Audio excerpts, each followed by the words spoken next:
Okay, so in this video, I'm going to be walking you through the 10 biggest mistakes I made when I was at school and at university, and how I learned things and how I did things, and basically so that you don't have to go through the mistakes that I made and how I had to learn it the hard way. So let's get straight with the first one. The first mistake that I made was not knowing what to accomplish in this work period that I was going to do, or study period, whether it's in that 1 hour, 2 hours. I had no clue what I wanted to accomplish. I had no goals of, okay, this is what I want to do. And there's a problem with that, and I'll tell you what the problem is. If you have no idea of the goal or the things that you want to finish after that period of time that you're working, you're gonna go like the wave.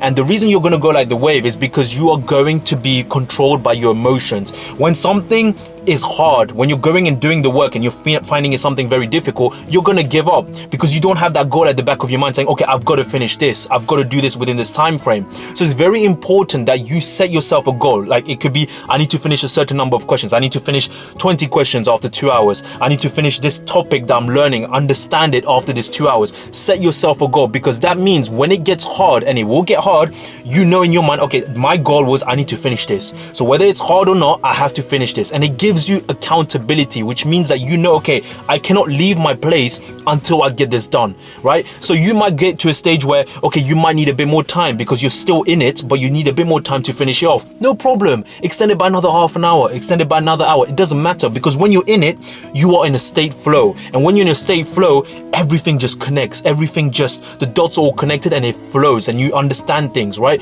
So there's no problem of you saying, okay, I have to go extending more than 2 hours to do maybe 3 hours. That's fine, as long as you understand it. Now, if you can't do that, then the next time you come back into this, you say, okay, I've got to finish this off. So it's very important that you set yourself a goal and say, okay, you know what, after this 1 hour period or after this 2 hour period, the work period that you're going to go and do, you want to finish these tasks or you want to finish this topic, whatever that is. You set yourself a goal and you say, this is what I want to complete. Have that in mind before you start this off, so that at least you know what you're working towards, and you know that at the end, when you finished it, you'll feel amazing, you'll feel great, your confidence will increase, and you will want to tackle the next task, the next work, and just, you know, go in the flow, I guess. The second mistake that I made was not having a plan of what to study and just winging it. Like, I had no structure of what I wanted to do. It was based on just my emotions and how I felt that day. So there'll be days where I felt like, okay, today I'm just going to do maths. Today I'm just going to do science. Today I feel like doing geography. Or it was just based on a feeling. And to be fair, doing it based on something that you feel is not good, especially in this game that you're playing, because you are going to be missing out on the other topics and subjects that you need to revise on. And there is no structure. If you don't have a structure, it means you're not going to be able to cover everything. So having a timetable was something that will help you a lot. For example, Monday I'm going to revise geography. Tuesday I'm going to revise physics. Wednesday I'm going to do work on maths. Having that structure means that even when you don't feel like doing something, you are still going to do it, because you set yourself a timetable, you set yourself a structure that this needs to get done on this day. That's it. It doesn't matter about how you feel. It doesn't matter about whether you want to do it or not. You have a timetable and you stick to it. So that's what I would say when you're doing this. Have a structure. Have a timetable between Monday and Friday. If you want to work Saturday, Sunday, fine.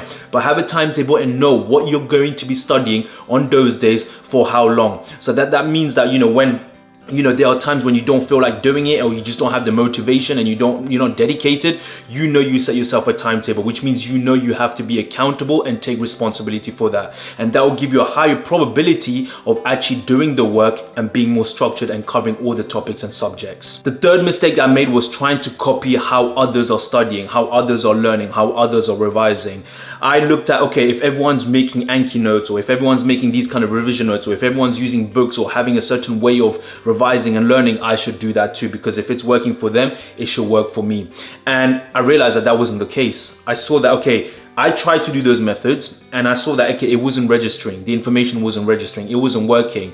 And I made a mistake thinking that, oh, if I do what everyone else is doing, that, I should also be doing that. And I said, no, after doing it so many times, it wasn't working. I said, I have to figure out what works for me, because you have to understand, Just because it works for someone else, it does not necessarily mean it's going to work for you. Your brain, the way you think, the way you process information might be different to someone else. So you have to figure out what works for you. Is it something where you have to read a book and take notes? Is it something that you have to look at your notes 2, 3, 4, 5 times for you to register? This is trial and error, and this is something that you have to try for yourself. It might work, and if it does, great, fantastic. Your problem is solved. But when you are struggling to try and understand what you're learning, you have to figure out what works for you. What's the kind of method that you will be able to do to retain the information better? So then I saw for myself is that, okay, I need to read a couple of times, 3, 4, 5 times, and then try and make notes from it and then understand my notes. Because if I make notes by my own handwriting with my own words and sentences,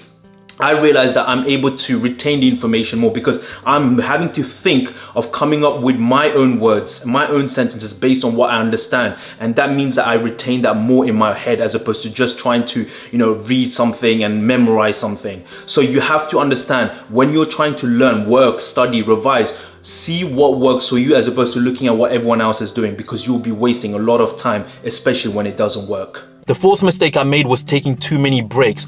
I used to remember, man, like I would work for like an hour at the beginning, right? At the beginning, I work for an hour and I feel like, okay, you know what? Let me take a 10-minute break. Let me take a 15-minute break, because I thought that's what you were meant to do. But then I also remembered that in those 1 hour period of time that I was doing, I knew in my mind that I could carry on more. I knew that my mind was saying, you can go more, you have more energy. And I was so in it that I was like, okay, could do another hour. But because in my mind, I thought that, because everyone's saying that, you need to take 5-minute break or 10-minute break to let your mind relax, I thought, okay, that was the right thing to do. And when I realized, I was like, you know what? That is not really the right thing to do. It doesn't mean just because everyone else is doing it, I have to do it. If it means that I can go for another hour and my mind is still fresh and sharp, then it's fine. I can go and do it. You don't need to take a break just because other people are saying to take a break. What works for them might not work for you. And if you're that person that can go further than an hour and could do 2 hours, 3 hours, listen, man, do it, because you are in a flow state, which means everything is connecting, you're understanding it, and you're deep in the studies, you're deep in your work. So just remember this, right? Don't worry about what anyone else is doing. And this is the thing that I did at the beginning, because I looked at what other people are doing as well and thought, okay, that was the right thing to do. No, I didn't need to just study for 1 hour and take a break. I could have done more, 2 hours, 3 hours, because my mind was saying, you have more energy, you can do it. And I was so in it as well that I felt like, I didn't need a break. So I should have listened to my instincts. And if you listen to your instincts and it tells you can keep going, keep going. Don't feel this kind of pressure that, because people are saying you should have a 5-minute break or 10-minute break. Man, listen, it might work for some people, it might not work for you. You have to figure out what works for you and use that to your advantage. That's it. The fifth mistake I made was not asking for help. I used to think that, okay, I have to do everything. I'm able to do everything and I'm going to do everything on my own terms. And it was like an ego, a pride thing. But the problem with trying to do everything by yourself is that if you don't understand something, you're going to be spending a lot of time trying to figure that out. And there's no problem with that. There's no, it's fine. But you are also time sensitive. And by asking help, I realized that not only would you be able to get the information quicker and you will also be able to understand it, but you're also building good relationships with the people that you're asking for help, because it means that you can also help them out as well next time. And there is something when you're working together that it gives you a sense of, how should I say, like a sense of community where you feel like you belong as well, because you're not the only one that is struggling with this. You're not the only one that's going through this. You have also other people there that are in the same position as you. So asking for help is actually very, very beneficial. And it's not something that you should look at as if, you're dumb or you're stupid if I'm asking for help. No, because there could be other people there that understand the topic or understand the subject a lot better and can explain it to you, which means that not only you understand it, but you've also saved time. It's a win-win. And for the other person that's helping you, it's, in a way, it reiterates to them what they understand and what they don't understand. And you could do the same thing when you're helping someone else, when you're trying to explain certain topics or certain theories. It will also see for yourself whether I actually understand, and if I don't, okay, I need to work on this. So asking for help is very important. Don't try to do everything by yourself. Yes, most of the things you can do by yourself, but when there's something that you don't understand, when there's topics that you really struggle with, ask for help. It could be your fellow students, your fellow friends, it could be your teachers. Anyone, ask, and you'll see the dividends that will come from doing that.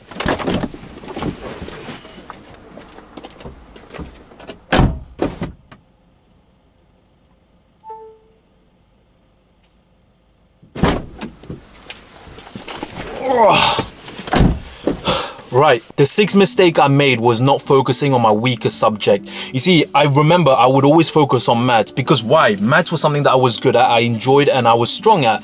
But the problem with that is you focus on the wrong things. If something is easy, why are you spending time doing it? And for me, I know I was doing it because it stroked my ego. It made me feel good because I was like, okay, yeah, I could do these questions. But really, I should have focused more on my weaker subjects. I should have focused more on the ones that I was struggling because those were my weakest. So I should put more time and effort on those things. You might have subjects that you're strong at and you're probably spending more time on those than the weakest ones. Listen, there is a reason why they're your strongest subjects. It's because you've mastered it. If you've mastered something, you don't just spend time doing it again. You've mastered it, right? You understand it, which means it's there. That doesn't matter anymore. So it's done. What you need to do now is put the effort and the focus and attention on the subjects that you're weak at, so you can get the weaker subjects into that strong realm as well and build that up as well, just as much as your stronger subjects. So focus on the weaker subjects. Don't spend time on the stronger subject just because it makes you feel better, just because it strokes your ego. It makes you feel like, okay, I know this subject. Listen, I've done that as well, but it's a mistake. And really, I should have focused on my weaker subject so that I have the plethora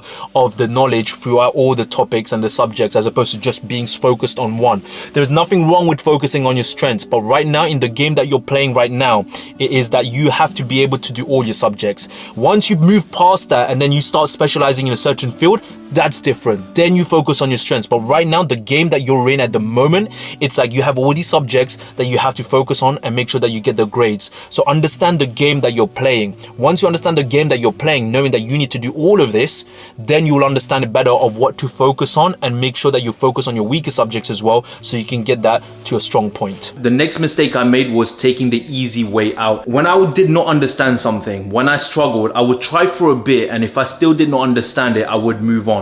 And that was me taking the easy way out. I did not hold myself accountable.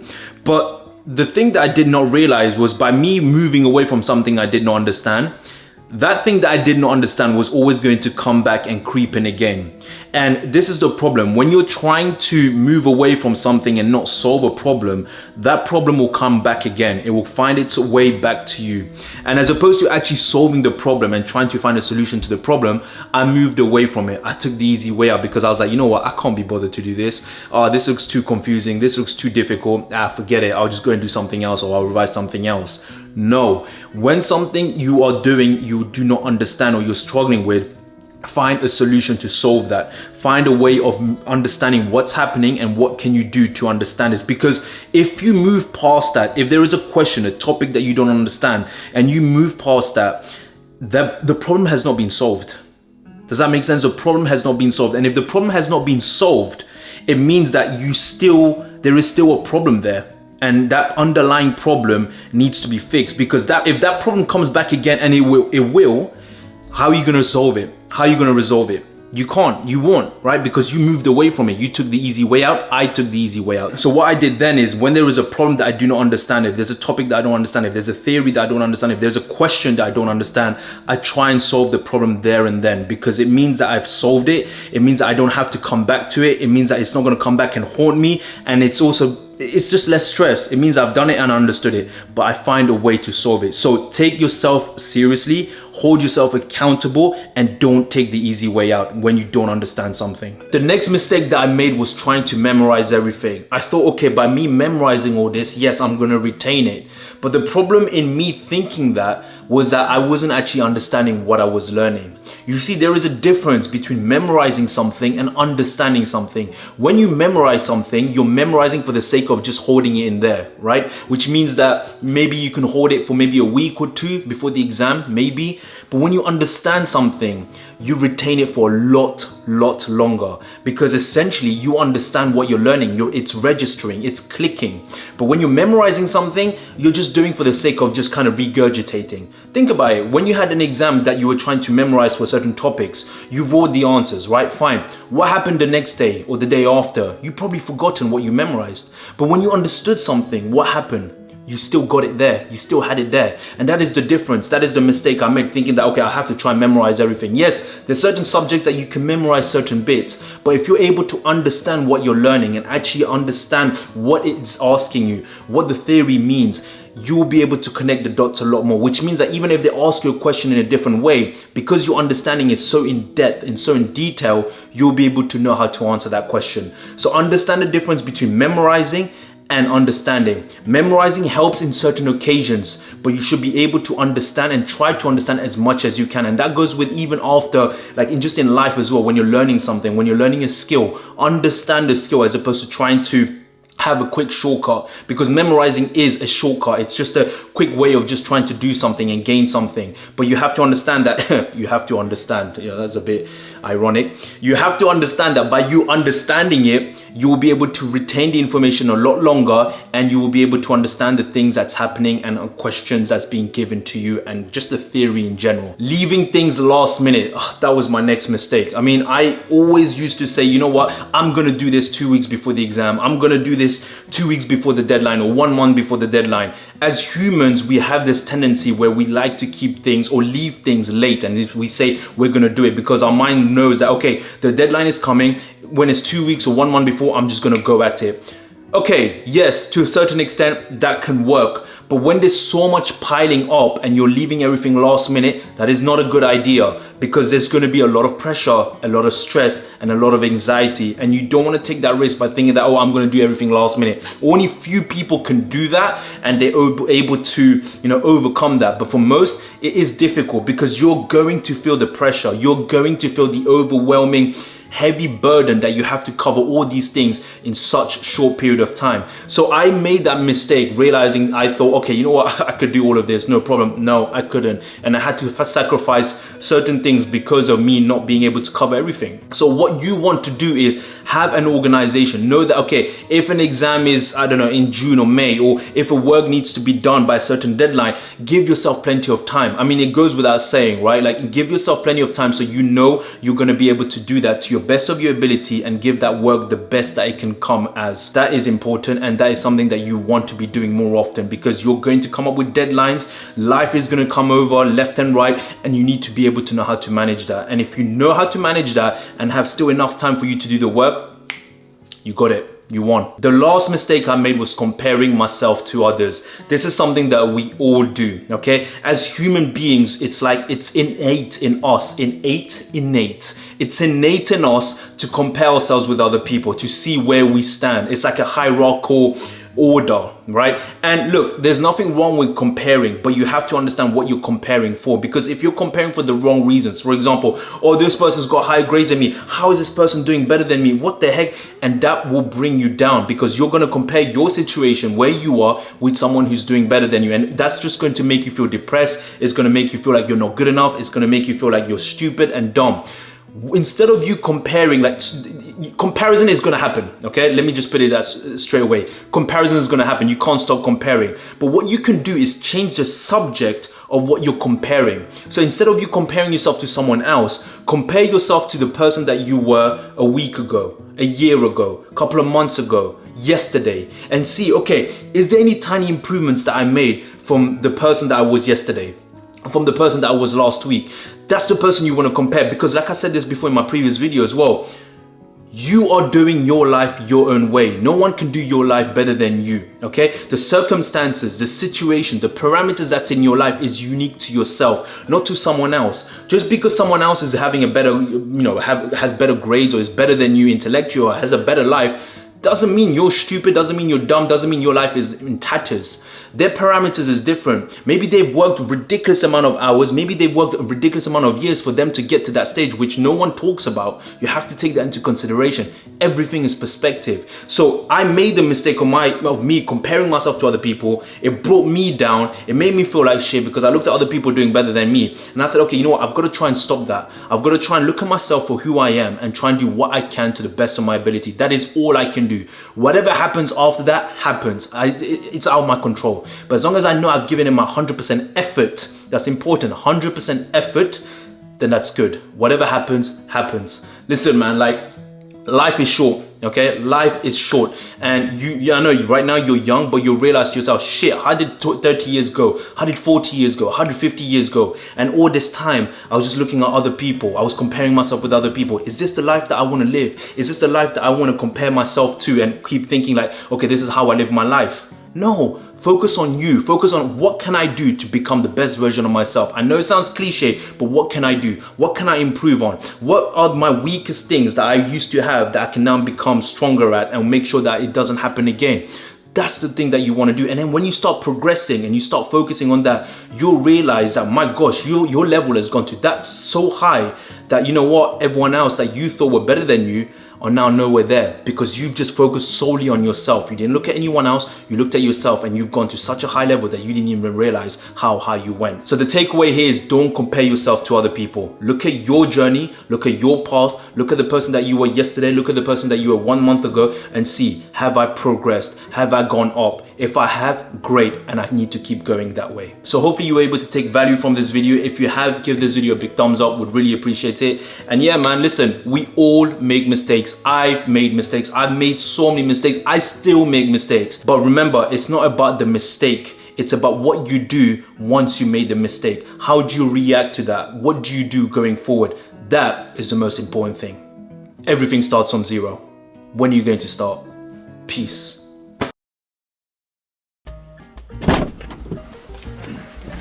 Oh.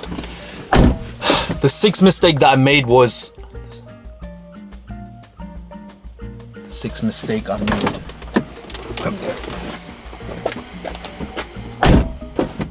If something is easy, why are you spending time doing it? You might have subjects that you're very good at, and you probably are spending time on those just to, so you know. You might have subjects that you're weak at, and you might have subjects that you're strong at, and you're probably spending more time weaker, and you need to put more. Listen, there is a reason that